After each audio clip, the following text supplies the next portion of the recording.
Hi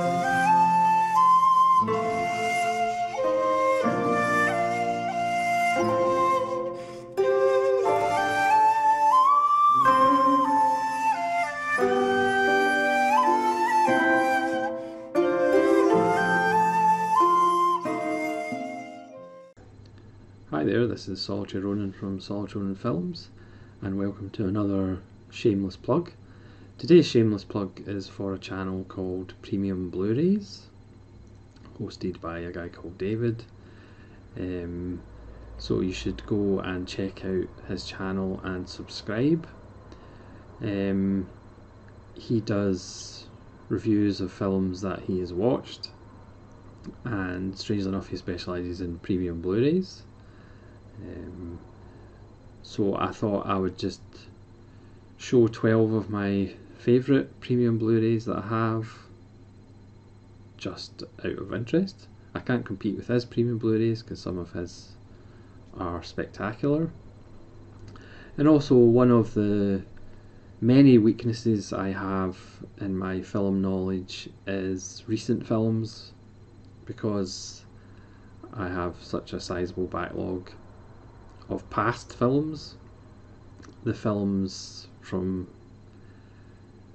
the last 5-10 years, unless it's a specific director that I know about, I don't tend to watch too many films, that aren't mainstream films, just through osmosis, from the last couple of years.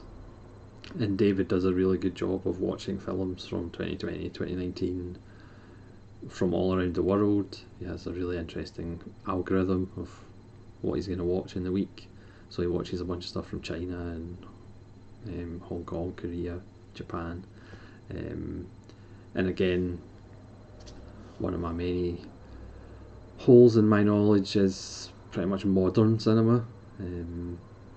So it's good to get recommendations of what I should maybe watch in the future, and purchase in the future. So go check out the channel. I'll leave a link below. It's simply just called Premium Blurays, and I'll just go through some releases that are amongst my favourite. Obviously some of these you'll have seen before because I keep showing them off, but that's just me. So I'm going to start with a filmmaker that I love that perhaps people aren't too familiar with, and that's Hal Hartley. So this is the Long Island trilogy set and the Henry Full trilogy set. I fell in love with Hal Hartley in the early 90s. His first film, Unbelievable Truth, was 89. I think I saw Trust, which was 1990 or 91. And he was kind of quirky before quirky was a thing. His dialogue is just wonderful. He uses repetition, and people have that stilted kind of delivery. He's one of those filmmakers that his script is sacred. There's no ad-libbing or improvisation in a Hal Hartley script. Every word, it's a bit like John Sayles, it's like every word is what is written on the page. So the Long Island trilogy is Unbelievable Truth, Trust and Simple Men. Trust and Simple Men are masterpieces in my opinion. So these sets are lovely. I got them from halhartley.com. I'm not sure whether you can actually get them anymore, but they are beautiful little sets. You can see them there, so the glare. And you do get a booklet as well.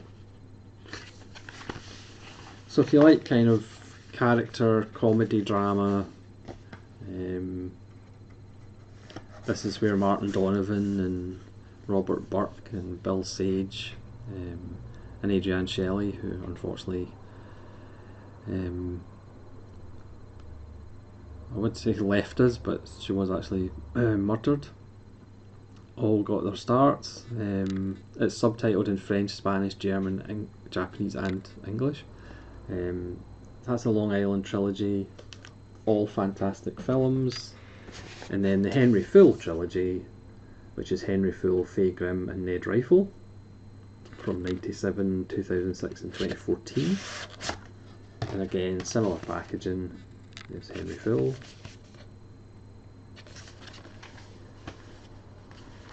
And there's Parker Posey. And again, they open up in a similar way.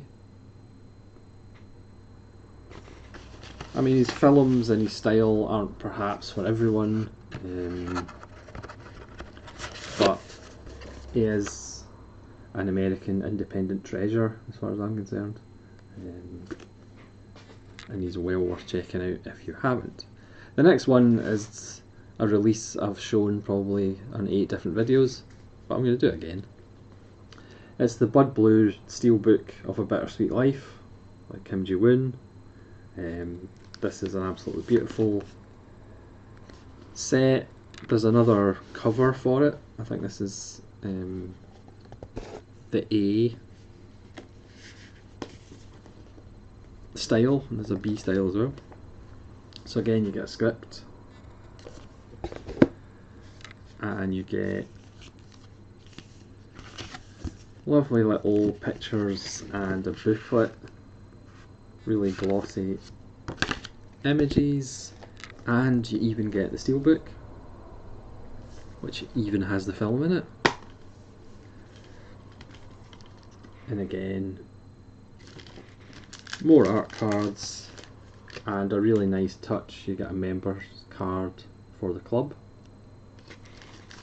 It is an absolutely beautiful release, and it helps that the film is awesome too. A Bittersweet Life. A Bittersweet Life got into my top 150 films, my favourite 150 film series that I did last year. It's just a wonderful film, a beautiful set, and a beautiful film. Next is another set from Play and Archive that I've shown off, so I'm not going to completely open it. It's Jim Jarmusch's Patterson, and this is a lovely big box where you get a book of poetry, you even get a pencil, you get a notebook.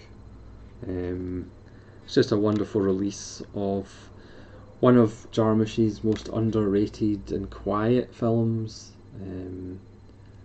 but I found it quite resonant, starring Adam Driver in between Star Wars films. But I'm not going to open that up because I've opened it up several times. I wasn't going to do box sets, but you know me, I tend to cheat. So the Scream Factory release of The Fly, which yes, you could argue only has one great film in it, but that doesn't tell the full story of the box set of The Fly. You get the original with Vincent Price, even though he's not actually the star, which is awesome and still has that creepy bit at the ending. At the end, you have Return of the Fly with more Vincent Price, which is good fun. You get The Curse of the Fly, where there's not really a fly in it, and it's not that good. You get Cronenberg's masterwork, and you get the flawed sequel, The Fly 2. But what makes this set is the extras are really good, commentaries, and especially in The Fly 2, because you get to learn of the decisions that went into the making of it, how the producers really didn't understand what they had, and there's like a feature-length documentary by Chris Wallace, who directed the film, and he pretty much tells the story of all these decisions that he had to make on the behest of the studio because he was a first-time director. So it's a fascinating documentary into what's a flawed film. It's still enjoyable, but it's not quite what they actually wanted to do. So this set is really informative. If you just go by the films, you could argue that's not really for me, but as far as commentaries and documentaries, it is a really nice set, and again it's got beautiful artwork, and sometimes that's what premium editions are about. The next one, again, I've shown off before, but it's the Nova Media Steelbook of Dread, and it's just for that lenticular, because it is I think the best lenticular I've got and my favourite lenticular. It's an absolutely beautiful steelbook. I think the cover of the steelbook is a cover that is on other steelbooks, but the lenticular that doesn't make your eyes go funny is absolutely wonderful. Yeah, I think that's the standard steelbook cover pretty much. But again, you get art cards and a booklet, and this one actually is the 3D disc as well. But it's really just to show off the lenticular because it's really quite nice. I've also got a Nova Media of Nightcrawler with a lenticular, which is very nice as well. Next, again, is a personal favourite. It's from Second Sight. It's the special edition of The Man with X-Ray Eyes. Again, I did a random review on this release because I just love the film. I think it's my favourite Corman, probably. Again, you get a poster and a booklet, and you also get the film. That's what's so good about these premium Blu-ray releases. You even get the film, which is... And again, they released a standard edition of this, I believe. Again, you get an interview with Roger Corman. You get an interview with Kat Ellinger about American Gothic. You get an audio commentary by Roger Corman. You get an audio commentary with Tim Lucas. You get the original prologue. You get Joe Dante on The Man with X-Ray Eyes, and you get a Trailers from Hell episode with Mick Garris. So I love the film. Not everybody does, but I think it's absolutely amazing, and it's full of extras as well. And again, a nice special edition box. Next, for those people who think Korea didn't make any films before the year 2000, it's The Last Witness on the Korean Film Archive. This film was made in 1980, can you believe it? And the reason I've picked this one is the transfer.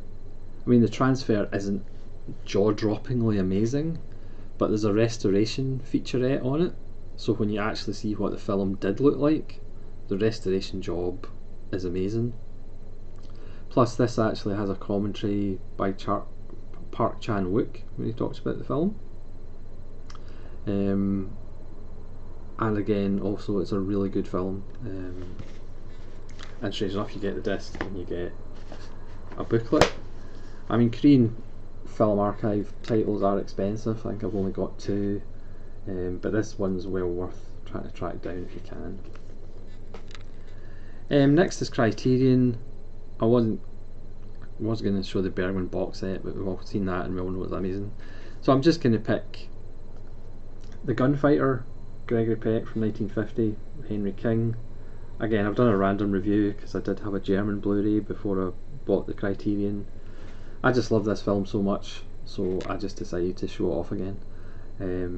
It's only 84 minutes. It's not showy. It's a quiet little western. It's about aging. Again, it's about the life choices you make.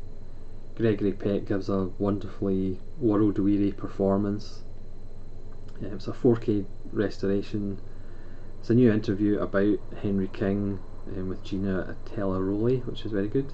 And there's a video essay on the editor, Barbara McLean, and there's audio excerpts with King and McLean from 1970 and 1971. There is no commentary, unfortunately. It does have beautiful artwork. And again, if you haven't seen The Gunfighter, please do, because it's such a wonderful little economic western, but it's about so much. It's about reputation and myth. It's about trying to leave your life behind, and it has a wonderful ending, which I'm obviously not going to spoil. Next is a wonderful Eureka Masters of Cinema release. It's Kwai Dan by Masaki Kobayashi. This was one of those releases that already had it on Criterion DVD, so because of my backlog being so massive, the films that I already have seen and upgrade to Blu-ray, I try and just put them on, look at the print, maybe watch an extra or two, and then put it into the library and move on. But unfortunately, as soon as I put Kwai Dan on, I ended up watching it, and it is 183 minutes, but it's a short 183 minutes. So I ended up watching the whole thing, as you do. This is just a beautiful release. Again, it's a nice hardback edition. You get a nice thick book, and again you get the film. Holy moly, you get the film as well. Just a stunning film, a perfect example of how to do a 3-hour film that doesn't feel like 3 hours. But again, the artwork in this is just beautiful, and it's a beautiful film.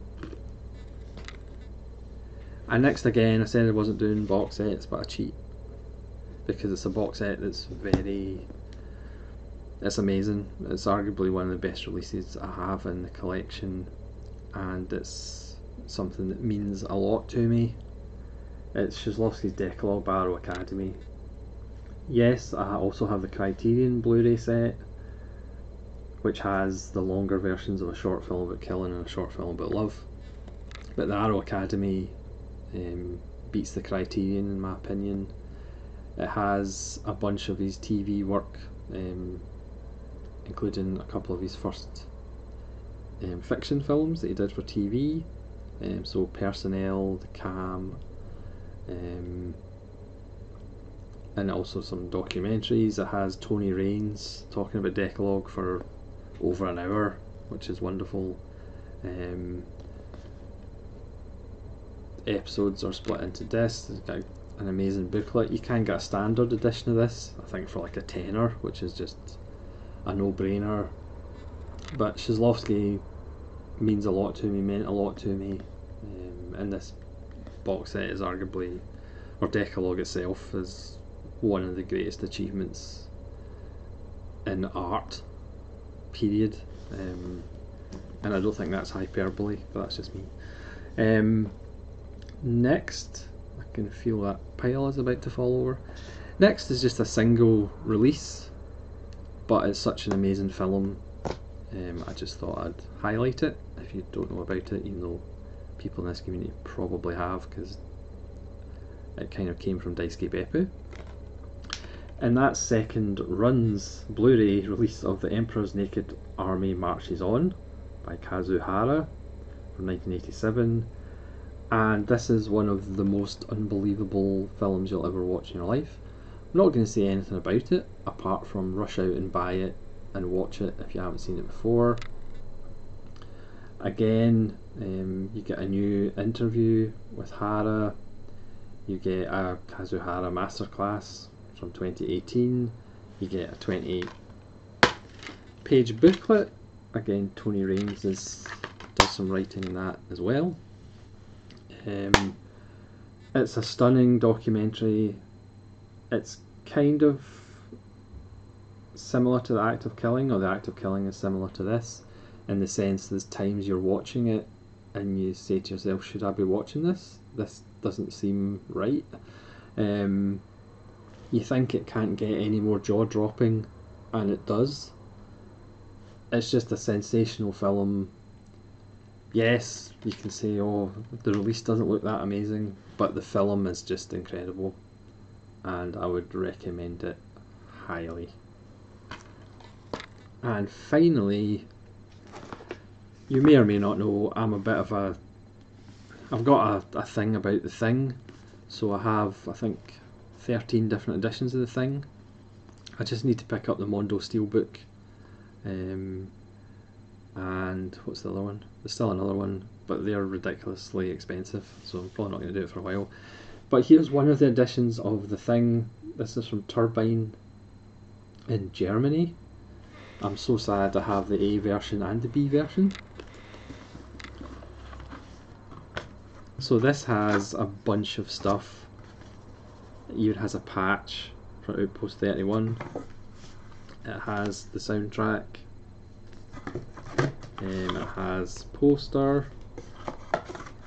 It has art cards. Funnily enough, that's the front of an HMV Steelbook which I had, which just came out in the last couple of years. So you have art cards. You have novelisation, or not a novelisation, you have a copy of Who Goes There by John Campbell. It is in German. You get a nice booklet about inside the thing, another poster, and again, as it collapses, again you actually get the film as well in this nice box set, which is obviously familiar artwork to the Arrow release. Again,